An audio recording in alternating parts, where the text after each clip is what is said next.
Hello and welcome to the agenda on Labour Social with me, Graham Hughes, and Phil Moorhouse, who's joining us above my head, like in some kind of weird university challenge situation. So, Moorhouse, Manchester.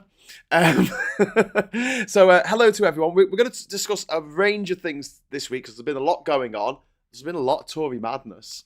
But what I want to focus on first, Phil doesn't know what I'm gonna make the thumbnail for the video until he looks at it and he's like, I saw it before we came. Like, oh, bloody hell, we got to talk about Farage. You're gonna get demonetized, but you know. It happens anyway. So, Nigel Farage, do you think that A, he's going to rejoin the Tories, and B, if he does, if he's going to become leader? So the way I would think of it is, I'll first of all say I always regard Nigel Farage, you know, for everything else, as being reasonably grounded in electoral reality. So you have to think to yourself, he's a grifter. Sorry to interrupt, but wasn't he the guy who lost to a dolphin? Well, a guy dressed as a dolphin. But whether he cares about that is another matter. Okay. He had no chance of winning that election. It's all part of the grift. So because you look at it and you think to yourself, okay, he must be thinking about retiring the next 10 years, or he'd like to. Is there a financial angle here for him? Because at the moment, he's not making stupid amounts of money. If you remember, after the referendum, really, he was but certainly after 2019, Aaron Banks was basically bankrolling him. Although we think of him as wealthy, we know he's not like stunningly wealthy. He's wealthy by our standards, sure. I referred to him as that Aaron Banks was his sugar daddy. I don't think he liked that. In terms of like financing the lifestyle which he would like to be accustomed to, he doesn't have that much money. He still needs to make money. He still needs to earn money. Although earn is like doing some heavy lifting there. But so you think to yourself, in theory, Nigel Farage, if he actually joined the Tory party and became Tory leader, he would have to start to deliver something, right? What would he do? Either as leader of the opposition, he'd have to deliver an election victory, or if he actually managed to win, he'd then have to deliver policies. Now, he won't be able to do that with the policies he promotes. But as long as he makes enough money for himself, he can. If he can think to himself that he could actually win an election as Tory leader and become prime minister, he will know that as prime minister, he can do a lot of favors for a lot of very big business who will then make sure, basically he can call in lucrative favors when he leaves office. So you can absolutely see that angle. The question is, does he think he can get himself into a position to be able to grant those favors that will make him minted? And I'm not sure that he will be that deluded. So that's the question for me. Is there a grift? Because that's all it is. For him, it's the grift. Can he see, thinking that at the moment, I don't know how much he's making from things like GB News and stuff, but I doubt it's enough for him to think I can retire in the next 10 years and live a life that I would like to live. So I'm thinking, can he see more earning potential by joining the Tories than staying outside the party? If he can, then he'll do it. If he can't, he won't do it, because he's entirely about the grift. Well, he is entirely about the grift, and I'm guessing now that his Brexit backers have sort of backed off a little bit because his usefulness has run out. He might be back on that. But I mean, what are the consequences for the country if he does become leader of the Tories in opposition? Pretty good, because the thing is, like, he's not popular. Give him one hell of a platform, though. He's popular, yes, but the same with Suella Braverman. The toxicity. Trump. But in terms of like electoral reality, he's popular amongst a certain type of voter. But the other thing to bear in mind is, so if you think about it as like, in parallel with when Jeremy Corbyn became Labour leader, now he couldn't adopt every policy he would have wanted to. even though he was clearly taking the party in a direction where voters wouldn't vote for him, he couldn't adopt whatever he wanted because the party at large also dictate, there's like, it's like we talk about the Overton window, which is like the list of policies you can promote and realistically expect to win over, like, most voters. Well, you've sort of got one in your party as well. There's only so many things you can get away even within your party. And so Nigel Farage is getting away with this HS2 thing, partially because they think he's screwing over Labour. They're screwing themselves over. But he thinks they're screwing over Labour, so they're sort of going along with it. But, what HS2 thing? So scrapping it. Oh, you mean... He thinks he's laying a trap for Labour. They think he's laying a trap for Labour by scrapping it, selling off all the land so that now they're attacking Labour for Labour won't commit to it either. It's like, yeah, because there's not going to be any land to build the fucking tracks on. So is that going to be done in the next couple of months? Well, the thing is, I was going to bring this up. This was next on the agenda. We were going to talk about HS2 and have the Tories screwed Labour, over on this because they won't be able to pick it up. They've given Labour a ready excuse. Keir Starmer a few years ago didn't want to go through with HS2 anyway, so it's a waste of money. There are people who do think it's a waste of money and that there are better ways to spend a transport budget. And the opinion is divided. But at the moment, given that the funding's already been spent on HS2, a lot of people have said, well, high-speed rail is beneficial and we should have it. This is, I would say this isn't a trap for Labour at all, because Labour could just go, well, there's no money. They've sold the land. What are we going to do? They've sold the land. I'm going to do a video on this for the Labour Vision on Sunday here. But whereas who sold the land? Rishi Sunak, the Tories.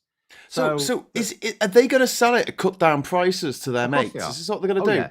They're absolute bastards. And so they've bought it compulsory purchase orders, except on Stanley Johnson's bloody patch. No, never mind 10 that. times the amount for. Do you know what's come out today? Right, they were still buying. They bought a house for £1.5 million this week. Even though Rishi Sunak knows he's going to cancel it, they were still buying properties, which they're now going to sell. And it will be, obviously, we don't know the details of the sale until it happens. We know it's going to be at knockdown price. And I'll tell you how we know. Because people will be thinking to themselves, well, Labour should just buy the land back. Okay, so think about this. First of all, for Labour to carry on with HS2, they'd have to be able to buy all the land back. You can't just go, oh, we'll buy most of it back. No, you need all of it. Otherwise, there's nowhere to put the rail. So the way it works is really briefly. So the Conservatives sell it off, knockdown price, right? So the people they sell it to, their mates, obviously, they then sell it to someone else at a higher price, but obviously still worth it for the person buying it. So then Labour come to power. So what do you want them to do? Oh, compulsory purchase order. All right, that'll be good. So now what you'll be doing is if you don't want this to cost any extra, you'll be trying to force the people who've bought that land to sell it to the government for less than they've just paid for it. Have fun having several years in the courts fighting that one. So Sunak shouldn't be able to do this because Parliament approved the buying of the land. Have you looked at my notes? Have you looked at? Do you know what I was going to come on to this about? But this is basically he's announced this. He's announced this. Not in Parliament. Lindsay Hoyle is going to be spitting feathers about this. He's announced it at the conference unilaterally, without consulting the party, without consulting Parliament, and HS2 got royal assent. So can he do this? Or can there be a legal challenge? The thing is, there might be a legal challenge, but no one's behaving as if he definitely can't do it. I've noticed a couple of lawyers going, this should probably be looked like Jolyon Moran was saying this should probably be looked at, but no one's saying, oh no, he can't actually do it. So, is that just a damning indictment of our democracy? Yeah, the system. If the system allows this, then it's not a functioning system. We know that anyway, but this is appalling because this is the most undemocratic thing anyone has done in my life. Like seriously, because it's not just that he has no mandate for it. It directly contradicts the mandate. Like when you talk about manifestos, there is only one manifesto right now, and that's the Tory manifesto, because it's the only one that won. All the rest lost, so they're binned. The day after the election, if you lost, your manifesto is deemed to have been rejected by the public. And by the same token, if you win a majority, your manifesto is deemed to have been supported by the public. So you need a bloody good reason not to follow through on it. So at the very, very least, if you're going to renege on part of your manifesto, you should at least have parliamentary approval or some indication that you've got strong public support. He has neither for this. And the thing is, it's worse than that, because he's not just saying, I'm not going to do this, because, you might look at it and go, well, you've got a year left, mate. Who cares? It's like, I'm going to stop a future government doing it as well. Yeah. And that is what's so undemocratic about it. He's actively blocking the next government from carrying on with it. Vendetta's just shouted in the chat. I had to delete it because I had a swear word in it, and we're skirting getting demonetized as it is. Please don't swear in the chat, peeps. Please don't, because if it comes up on the screen, it gets can do damage to the channel as well. Yes, so please don't swear. Although, a bit rich coming from me. No, he said that the most undemocratic thing was Brexit, which I have to agree with, because the way that was put across, the way it was sold, the way they cheated, the way they got away with cheating by saying it was advisory, everything about it was still had a vote. Yes, it still had a vote. He's got nothing for this. This is more. It's not a worse decision in terms of like the consequences for the public, but it is a more undemocratic policy, because he doesn't even have a vote won, even whether by fair means or foul. There's nothing. This is the biggest. This is the biggest infrastructure project in years.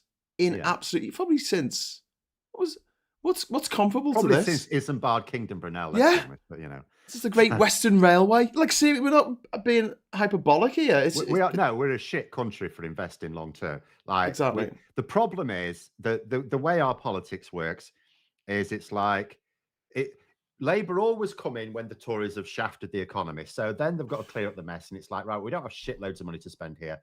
And what money they do spend, they need to be able to show the benefit come the next election. So long-term planning, not really a thing in British politics. Yeah, that's very true. I mean, that's true for Labour as well, as a Tories. But largely, it's because they can't get away with it. Whatever Labour starts, the Tories will just sell off when they come back to power. Yeah. Yeah. It's kind of painful, and it's easier to destroy things. It's easier to take things away and to make things difficult for future governments to create anything. Well, look at this. Like, Rishi Sunak is actually able to stop Labour completing HS2.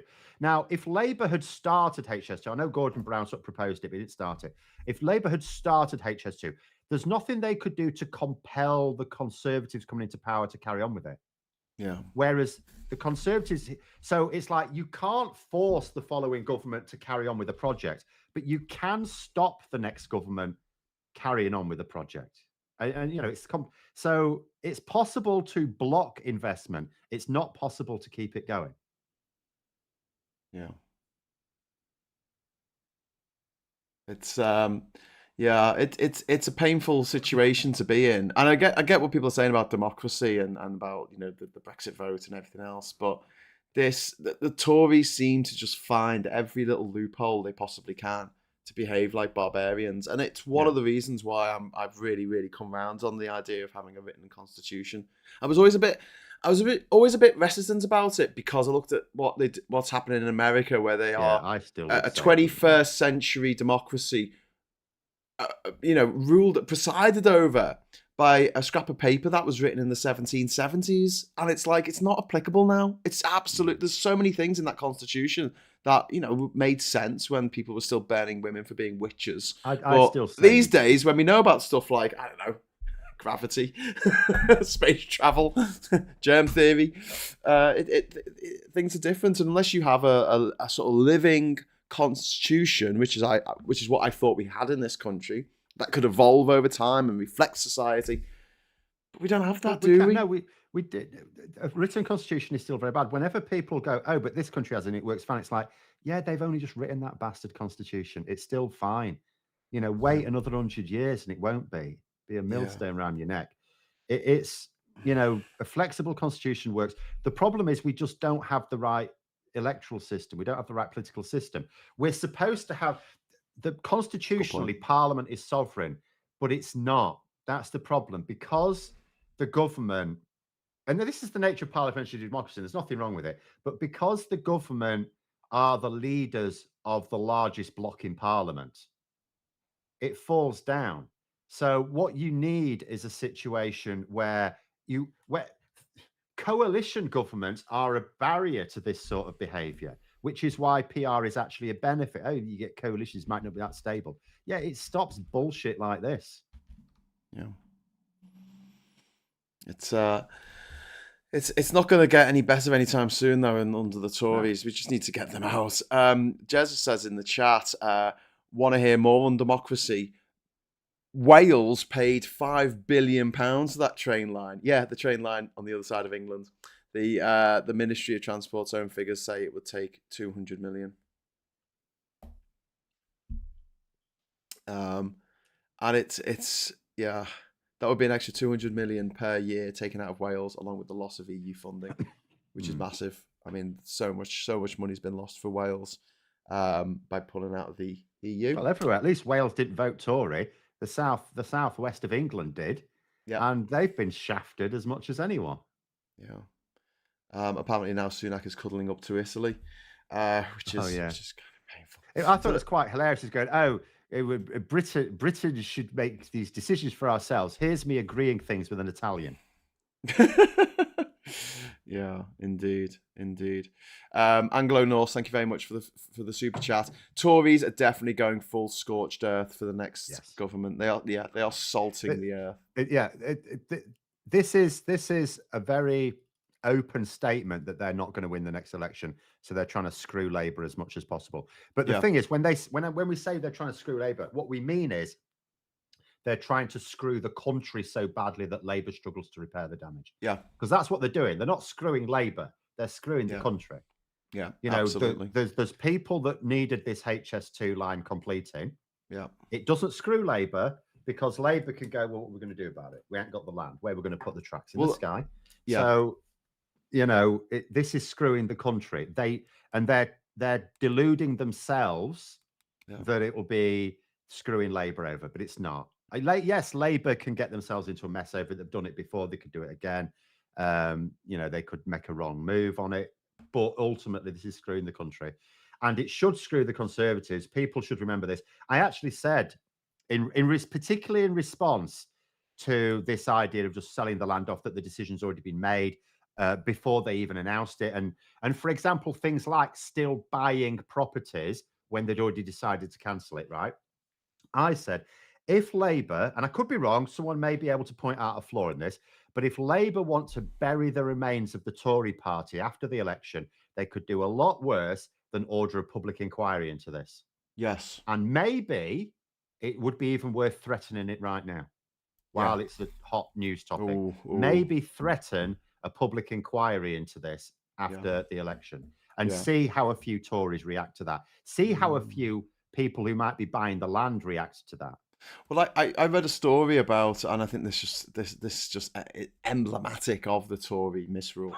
There was a farmer on the line between Birmingham and Manchester on the proposed line, and he was asked if he was going to buy back his farm that had been compulsory purchased by the government in order to build HS2, and he said no, they've ruined the land. Like, the actual land was prepared for putting down a high-speed rail link. So there's been work done. There's been shovels in the ground, spades in the ground, or whatever they say, and it can never be used as a farm again. And that's what that is, literally scorched earth policy. It's salting the soil, and that's what the Tories have done and do. Johnny Copperhead, thank you very much for the super chat. He wants to know, what I don't understand about the US Second Amendment is, why the hell do they want to arm bears? I'm sorry, Johnny, you've got the wrong end of the stick there. It's about being able to wear T-shirts to be able to bear your arms. That's what the original Constitution people had in their head. Their framers had in their head. You can't change it. It's an amendment. I love that argument. Hazel Hun, thank you very much for the super chat. Thank you both for your hard work. Thank you. Phil's still suffering from this cough. It's been about 2 weeks now, 3 weeks. Well, the worst thing is still, and it really irritated me now because it's been several weeks, because whenever I get a cough, doesn't matter what it's from, doesn't have to be COVID. It just stays for ages. I just get coughs. Yeah. But I still get really tired. I still cannot, like, normally I get out of bed for like 7, maybe 7:30. Like every now and then I'll fancy a lie. And do you know what? I'm my own boss, I do what I like. But generally speaking, I get up 7, 7:30. I've not been able to do that for ages. I can do it when I have to. Yeah. So like I did it when we went to London. I'll do it again on Monday when I'm having to head to Liverpool. But I like not doing it like I'm getting up really late. So it's still affecting me. Bloody hell. Really. But Yeah. but that's like, fairly It's mild not fun. symptom because I don't have to get up very early in the morning. Did you hear about Boris Johnson? This COVID inquiry came out that he was asked about long COVID, and he actually wrote on it, possibly in a crayon, bollocks. Is that what he wrote? He wrote bollocks. Something like that. It didn't certainly about long COVID. He didn't believe it. He didn't believe stuff it. That's coming out now. And remember, he is slated to be giving evidence himself in December. So we're going to start to, over the next few weeks, start to find out of quite a few things.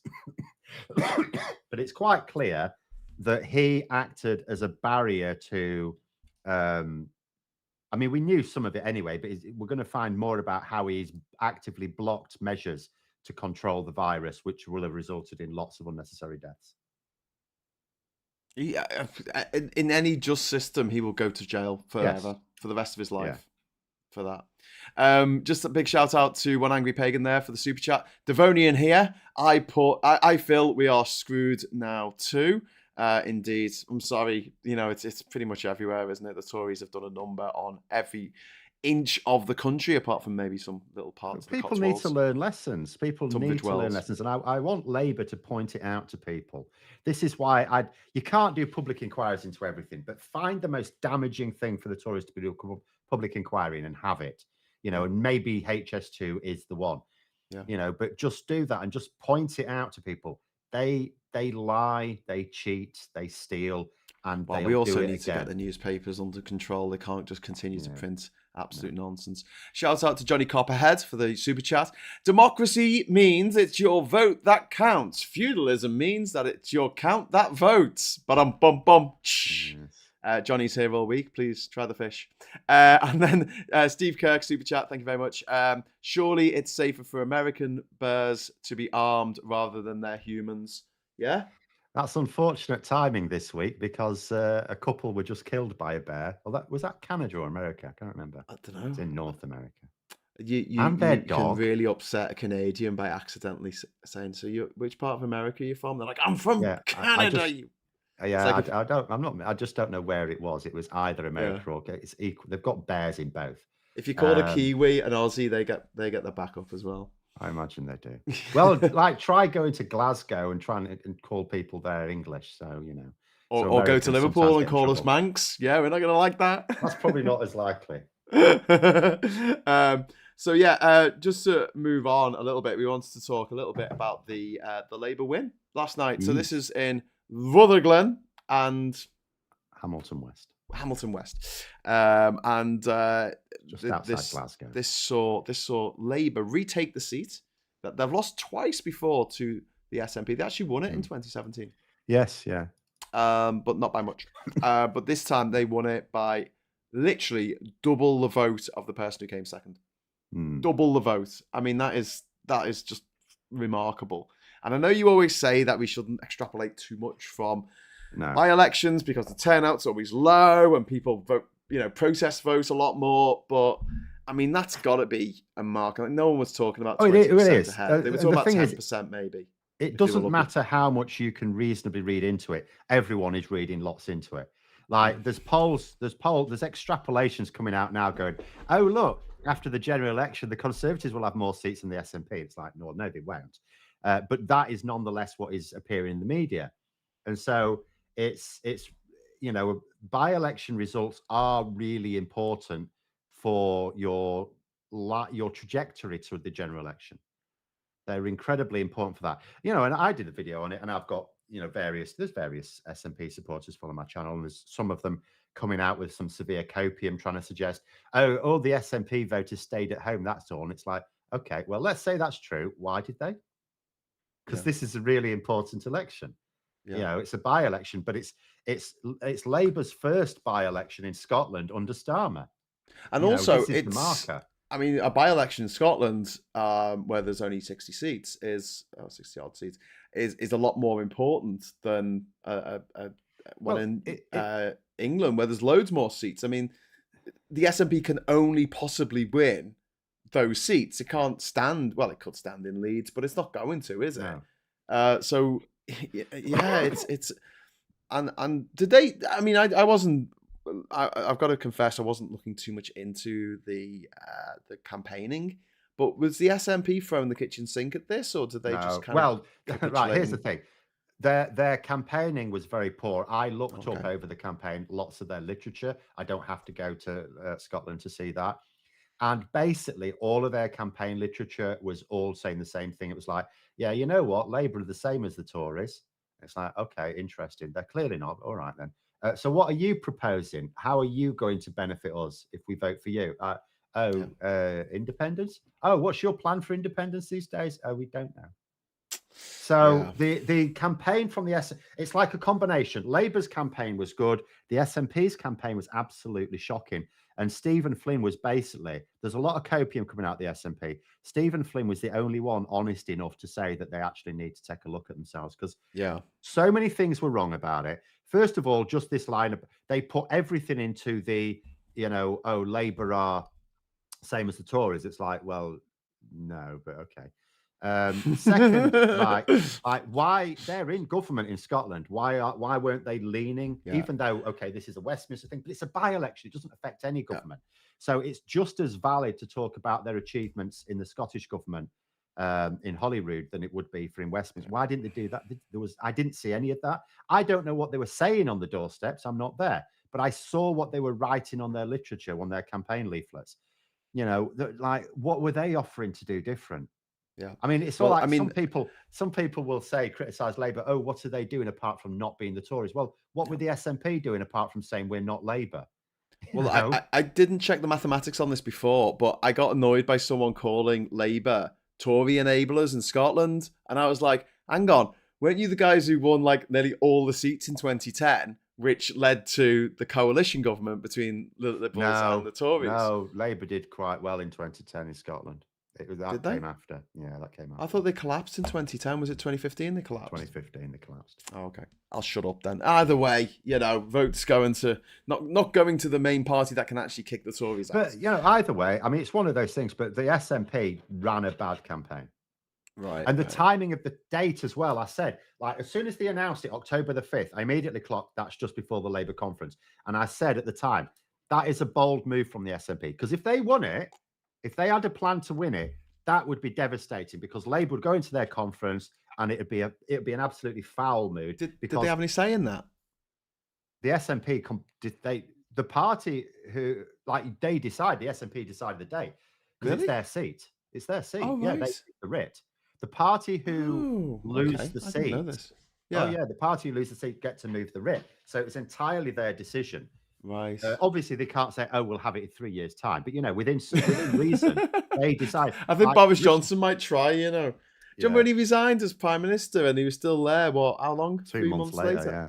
It's 2 unbelievable. pissing months to shift him, because he didn't want to. Because if he'd have resigned immediately, Theresa May would have been prime minister for longer than him. He couldn't take that, so he Yes. had to hang on Yeah, that for was the being only Theresa reason May. why he stayed on. It's But pathetic. So childish. yeah, I mean, be fair, the alternative was to leave Dominic Raab in charge. So, He was the deputy, wasn't he, at the time? yeah, The bully Rob. Thank you to Nigel Davenport for dropping 10 Australian dollars into the super chat. Thank you very much, Nigel. And vote yes for the voice. And Anchor at Wells, their £5 super chat.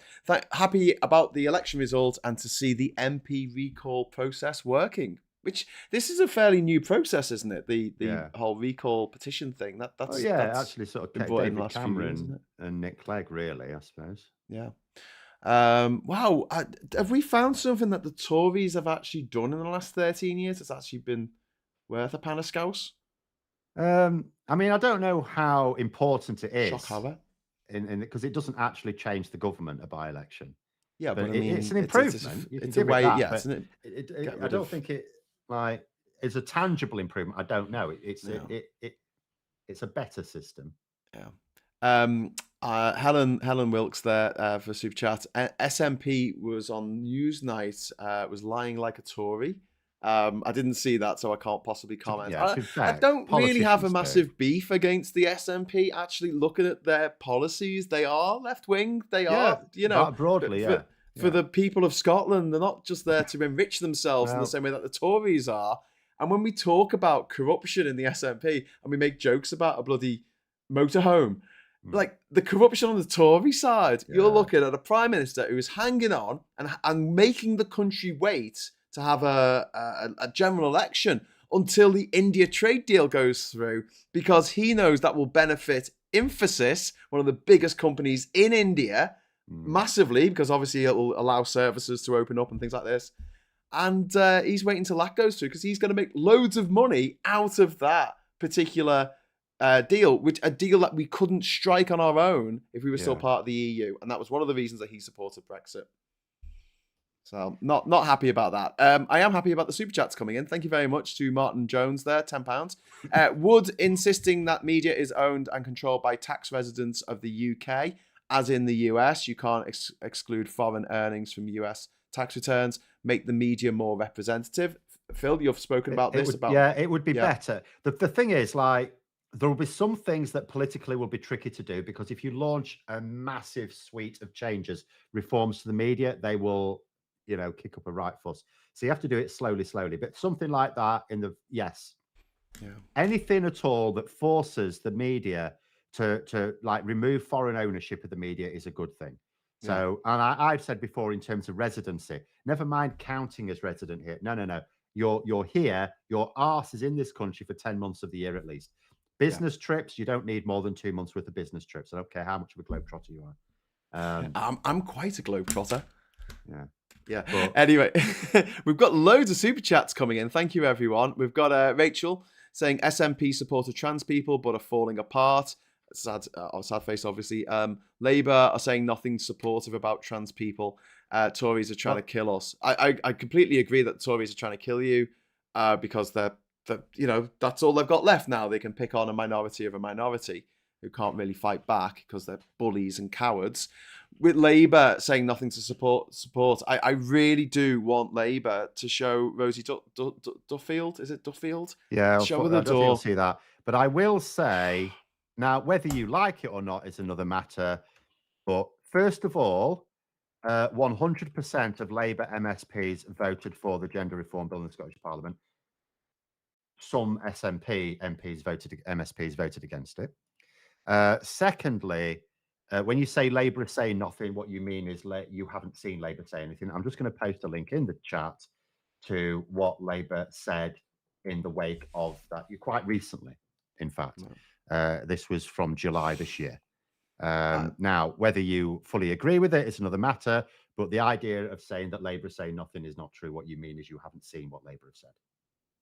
And you won't see it amplified. If all you're doing in terms of getting Labour policies reading the mainstream media, you won't find very many of them for two reasons. First of all, the media will print whatever they like. And it will always be supportive of the Tories in some way. And Labour know that. So there's no point in them saying, oh, we've got loads of these policies, we'd like to listen to them, because the media will just print the one they want to focus on. So Labour know that, and they'll just focus on the messaging of the one they know the media is going to be interested in anyway. But I mean, there was something in one of the newspapers today about Starmer going back on HS2, because this whole thing, it's not a massive Tory U-turn. It's actually Tory MPs a Labour U-turn somehow. I don't know how that works, but whatever. What was interesting, it said they were failing a manifesto promise, a manifesto commitment. I'm like, what manifesto? The 2019 manifesto before COVID, before the kamikaze budget, before the invasion of Ukraine. The Labour manifesto doesn't exist because, like I said earlier, as soon as you lose the election, your manifesto is defunct. The only manifesto that exists is the one that won. Yeah. So the only manifesto in existence right now is the Tory manifesto, which they are breaking. Well, Gardy, £2 super chat. Thank you very much. Anyone else have DVM stuck in their head today? Thankfully not. Not a massive fan of DVM. Brian Cox, notwithstanding. But I get what you mean there. That was obviously the theme of the 1997 election. But we've got to be careful about getting ahead of ourselves, because it is really exciting that Labour are doing so well in the polls consistently for over a year now, and the by-elections that have come up with that. Apart from the small blimp that was the Uxbridge election, there's only 500 votes in it, so it was neither here nor there. But Labour look like they're going to do all right in the next election. I'm trying to underplay it as much as possible because I don't want to jinx it. But whereas the first general election that I got to vote in was 1997. I think that was the same for you, wasn't it, Phil? Yeah. 97 was your first. Yeah. And that was a good time. That was a good time. But I still had in my head, 1992, when Labour were prancing around on stage at a conference like they'd just won, and they didn't win against a really unpopular Tory leader and Tory party, and a really dysfunctional economy at the time as well. Yeah, Christine Cash. They changed the leader, so yeah. Christine Cash, £10 super chat, $10 super chat. Thank you. Just a tiny contribution from a dual citizen of US and Canada. Wow, that's quite cool, being a citizen of US and Canada. Can't actually be offended then. Yeah, you can't be offended. Europe. That is brilliant. That helps us. Thank you. That's what they should have for Australia and New Zealand, because they've got like a free. They've got a free. They can live in each other's countries. What's it called? Like we have in Ireland. Freedom of movement. Free travel. No, freedom of movement. Like effectively, it's sort of they have the we could actually go and live in Ireland. Yes, it's the only part of the EU you can move to. And Irish people here are not regarded as aliens, even though except by like GB News. Except by GB News, yeah, obviously, but they don't really know how things work, so Viv, £5 super chat. Thank you very much, Viv. Just working out how this works. Not being not very techie, yeah, but not techie. Sorry, techie. I've read that as techie, so I'm getting a bit techie here. Techie, yeah, but not techie. Techie enough to put that £5 in. So thank you very much, Viv. We've got also Captain Bart Roberts there, £10 super chat. Multiculturalism is a failure, says the child of a Mauritian and East African educated in France and married to a British Jewish dude. Yeah. I mean... And who became one of the most senior members of the government. Yes, under a Hindu Prime Minister. Well, technically, she became head of Home Secretary under Liz Truss, but she would remain... Female. Well, she was brought back. She was sacked by her. Sacked. Yeah, by the Lib Dem sleeper, and then came back under the Hindu Prime Minister. Yeah. Rachel says, I've got an Irish passport. It's my escape plan when the Tories try and take me away. Rachel, you actually don't need an Irish passport to go to Ireland, but oh my God, that's got to come in handy for going literally anywhere else in Europe that we can't now with our British stupid passports. Somewhere where trans people aren't just being vilified on a daily basis by the mainstream media and by big heads and big mouths on social media. Sorry, Phil. It really winds me up that the government and Rishi Sunak sees fit to pick on trans people. Like, they're picking on themselves now. They've run out of. They typically pick on, minorities as a way of turning communities against themselves. But now they're picking on themselves. The Tories. Yeah. What you mean? They're just attacking each other. Yeah, well, it's a race to the bottom, really, isn't it? Yeah. In more ways than one, yeah. But, the next thing I wanted to have a quick chat about, I know we don't really talk about international stuff, but have you been following any of the Trump court stuff that's been going on? Only a little bit. I saw where he basically admitted to, so one of the accusations is accusations, basically guilty of lying about his finances to banks on, so arranging loans and things. He came out and admitted it. Now, the charge is that he embellished his wealth in order to secure these loans, whereas he's come out and said, actually, I downplayed my financial situation. It's like, well, that's still fraud, you idiot. Because if you're supposed to give an honest, accurate position of your finances when, you're trying to secure these loans from banks. So it doesn't matter whether you embellished it or downplayed it. It's still fraud. So, but he was like, yeah, so I said it was worth less, so I didn't have to pay as much tax. So he told the tax people one valuation, which he has admitted was lower. But he's already been found guilty. I mean, this court case is hilarious because it was, apparently his lawyer didn't tick the box to say that they wanted the jury trial. So it just went to the judge. The judge looked at all the evidence and went, yeah, he's guilty. So now it's all just about damages, and it's going to look like he has to wind up, Trump LLC in New York. And this is where, his father built his real estate empire and all this stuff. And this horrible man-child, he's 70-year-old man-child, Donald Trump, he's a terrible, terrible businessman. Yes. And one of the reasons why he ran for president is because there was a I think it was the Correspondents' Dinner, was it? That they have a bit of a laugh and they have to do a bit of roasting of politicians and things. And Barack Obama made some jokes about Donald Trump as a bit of a comeback for the fact that Donald Trump was going off on one about Barack Obama's birth certificate. And one of the things is he saying, he likes to write books or something, The Art of the Deal, but all his books always finish at chapter 11, referring to chapter 11 bankruptcy. And Trump saw his arse, and he was just like, right, I'll show you. In the same way that, Farage was told that his, I don't know what his big beef really was with the EU, but he was like, I'll show you that my bananas can be bendy and my passport can be blue, which is never a good place to start in politics, is it? Feeling aggrieved. That's why other people went into politics because they want. There's a lot of people that go into politics that are aggrieved about something, though. Yeah, I know, but I don't think it's the best. I don't think that's the best way to go into it. I think it should be, I'd like to make things better, and here's how I'd like to do it. And a big shout out to Daily Blase who's in the chat there, being lovely to everyone as always. How you doing, Darren? And Be Real is saying, grab your popcorn for Trump televised trials. I feel sorry for Ruby. She got so much hate.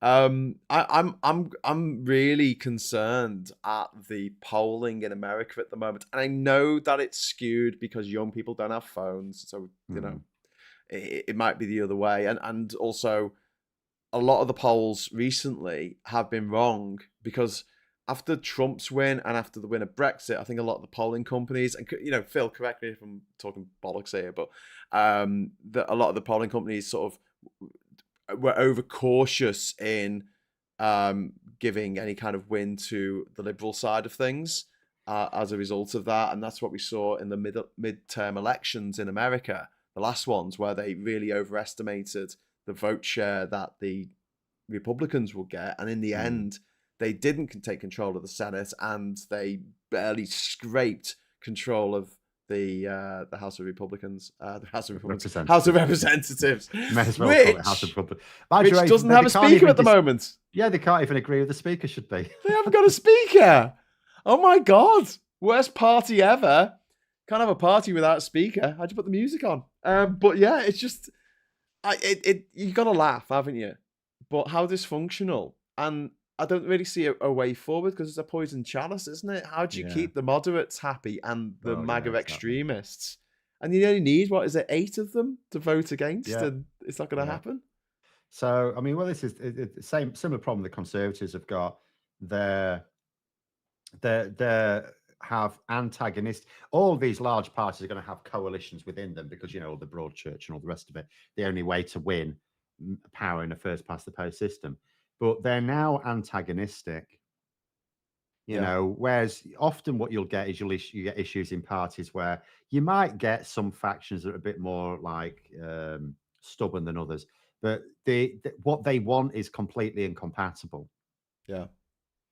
I really liked the irony of, so the reason why Matt Gaetz, this horrible guy, who's, I think he's wanted for some kind of like sex crimes and things, or he's under investigation at the very least. The reason why he put in this motion to dismiss against the speaker in America in the House of Representatives is because Kevin McCarthy cut a deal with the Dems to vote with the Dems to stop the government from basically closing.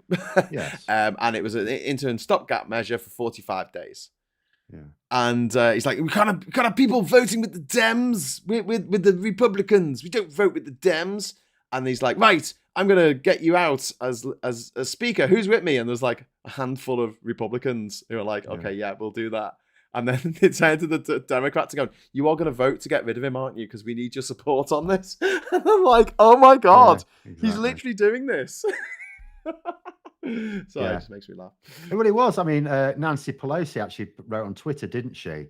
That where it's basically for the Republicans to decide who the speaker is. So where she was basically saying, yeah, of course we're going to vote with the ouster Yeah. because, if they can't agree themselves who the speaker should be, Sodom. Mm. Johnny Copperhead says in the chat, thank you very much for the super chat, mate. As revenge, a lot of Republicans are exposing Matt Gaetz's very dubious sexual behaviour. Yeah, I believe he's wanted for something along the line. Well, being investigated for something along the lines of like sex trafficking across state lines. I mean, it's really that serious. And he's, I just those whole like bunch of MAGA extremists, like Bobart, the one who was having sex in a screening of Beetlejuice, and then well, she wasn't having sex, but she got thrown out of a screening of Beetlejuice. And then you've got that Marjorie Taylor Greene woman who is just like the worst Karen. She's like this, this derogatory term, like calling someone a Karen if they're, just the worst. It's probably a bit sexist, but oh my God, she is just prize Karen. And we've got their immediate counterparts over here, haven't we, with these politicians, these Tory politicians who are just as mad, just as criminally, inclined, and believe that the rules just don't apply to them and they only apply to Well, everybody else. they've had a lot of confirmation bias on that. I mean, most of them are from very privileged backgrounds where, in actual fact, the rules don't apply to you. If you got into trouble as a youngster, as a hot-headed teenager, then daddy would pay to hush it all up, and as long as you didn't murder someone, But if you like destroyed property or something like that, then you just paid for it to all go away. And they've spent their entire lives, and now they've spent their parliamentary time realizing they can do, like, we've got to the point where we come back to what we started talking about, where Rishi Sunak can break a manifesto promise, do the opposite of that manifesto promise, and salt the earth to stop the next government actually re-picking up what was popular with the public. Yeah. When you're in that, when you've got the confidence to do that, 5 years ago, if a Tory leader wanted to do that, they wouldn't have thought we can't get away with this. I mean, they still can't get away with it. Yeah. They're going to lose the next election. This is the problem. I always sort of thought, as soon as the best case scenario was for the Conservatives to go into the election thinking they could win it, and then being surprised that they lose, a bit like Labour in 2019. The big danger was always when the Tories realise they can't win, because it's then, so how unhinged will they become? And we're starting to see it. Well, they're just going madder and madder each day. Yeah. It's They're painful. They're going to sell off whatever they can.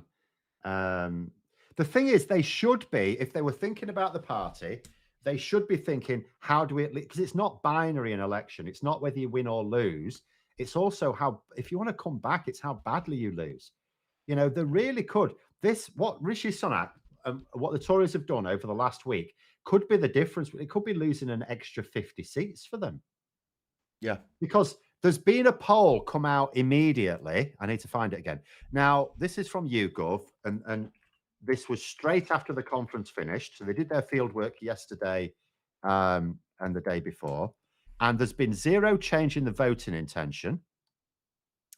Rishi Sunak has actually gained a little bit in terms of his own personal approval rating, which he needs.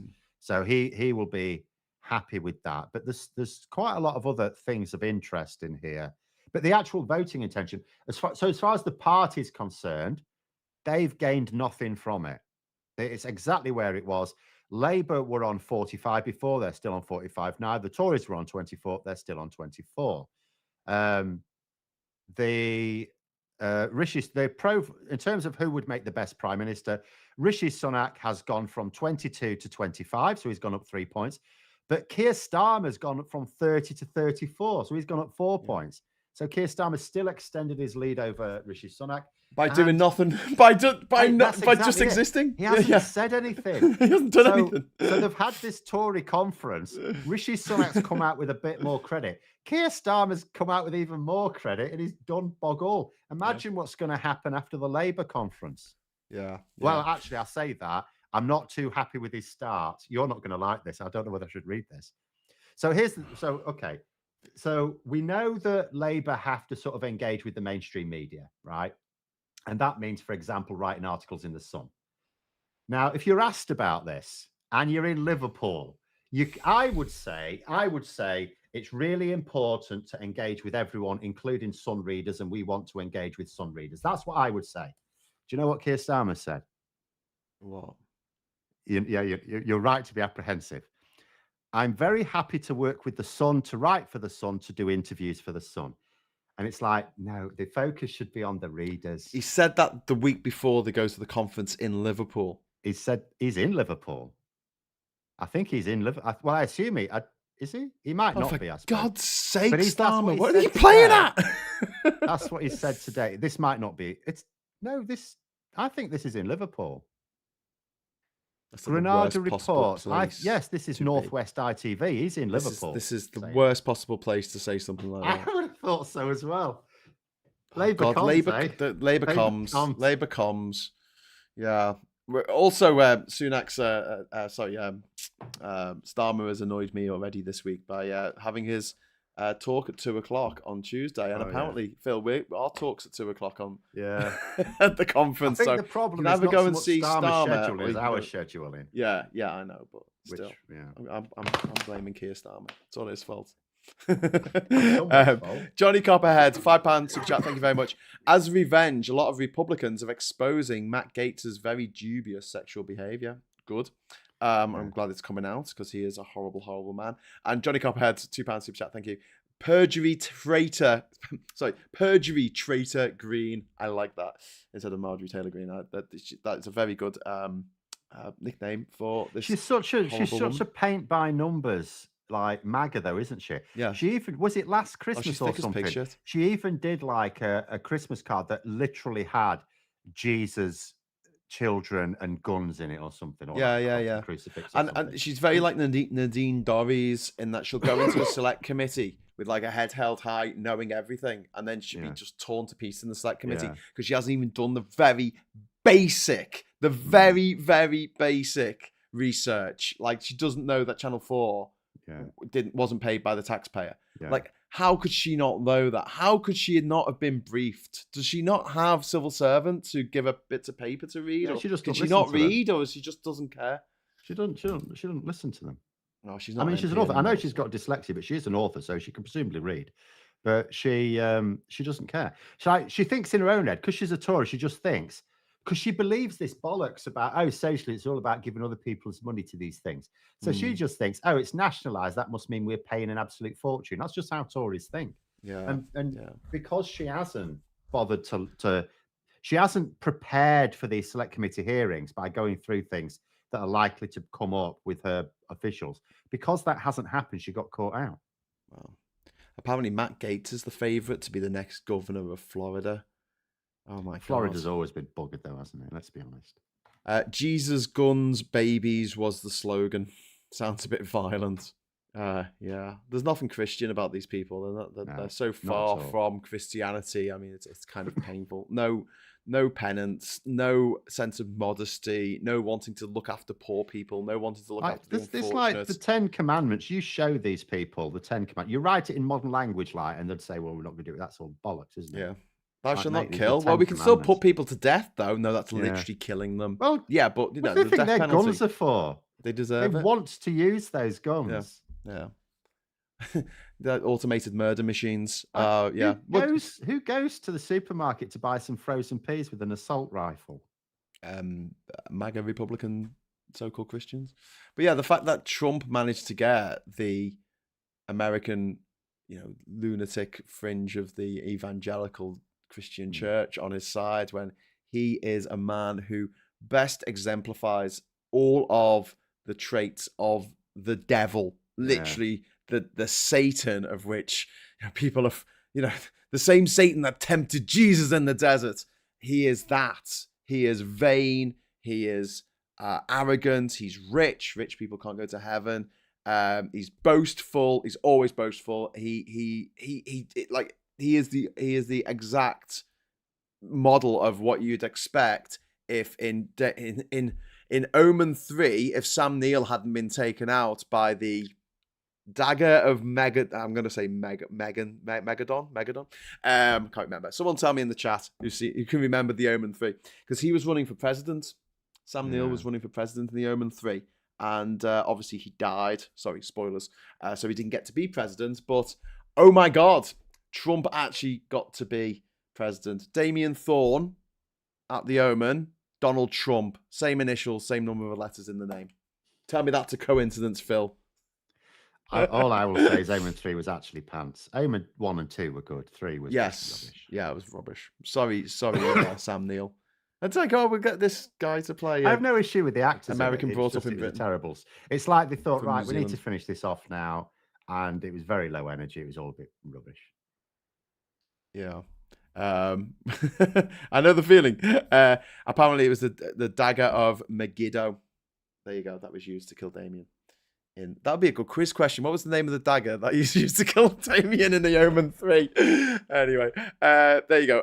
The 7 sacred daggers of Tel Megid. People are saying in the chat. Don't worry about it. We'll move on. And also, like first, you were supposed to use all 7, and then he got killed by one of them. Yes. Like what? Yeah. It was where. You know, like I mean, if it was that simple, Gregory Peck could have done it in the first one. He wouldn't have had to go to church. No. He should have done his research. Should have Googled it.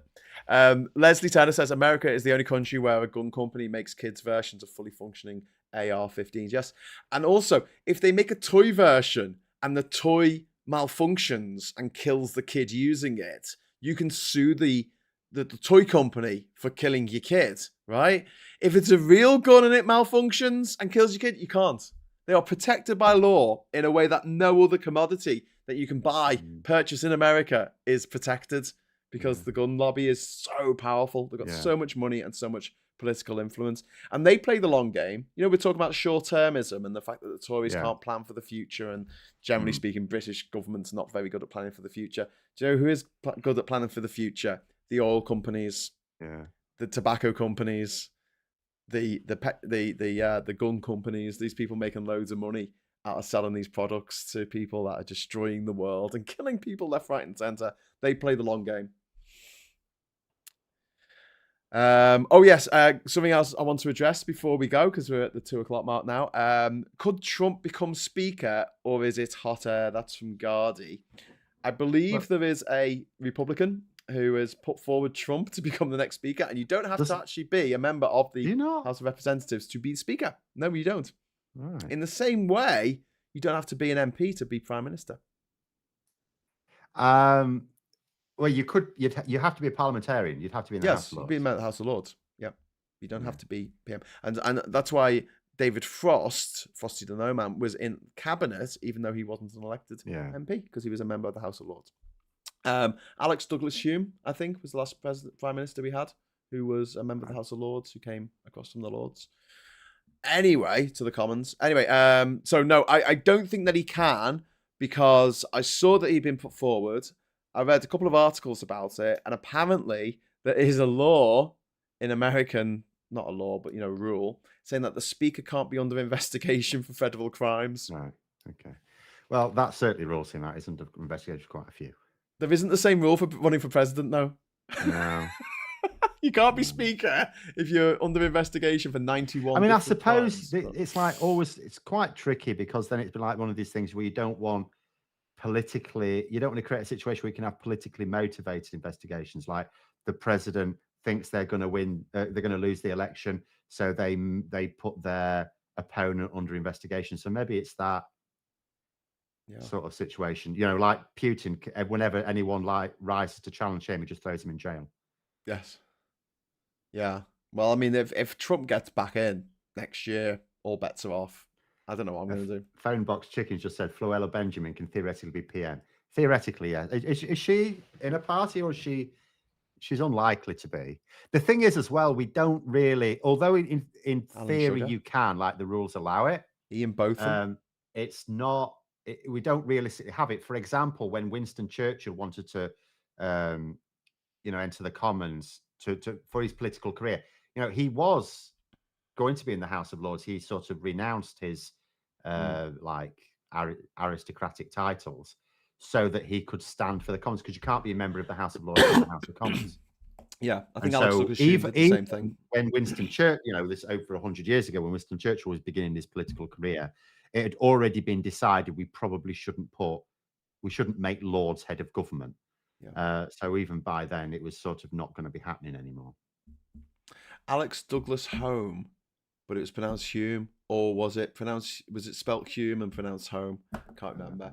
It's one of those like Chumley Warner names where it's like it's not or St. John, St. John. Yeah, St. John Smythe. St. John Smythe. As a view to a kill. St. John Smythe, my dear. It's pronounced St. John. Anyway, so apparently Megiddo is a Bronze Age settlement in North Israel where Armageddon is derived. So there you go. I've learnt something today. Have you learnt something today, Phil? No.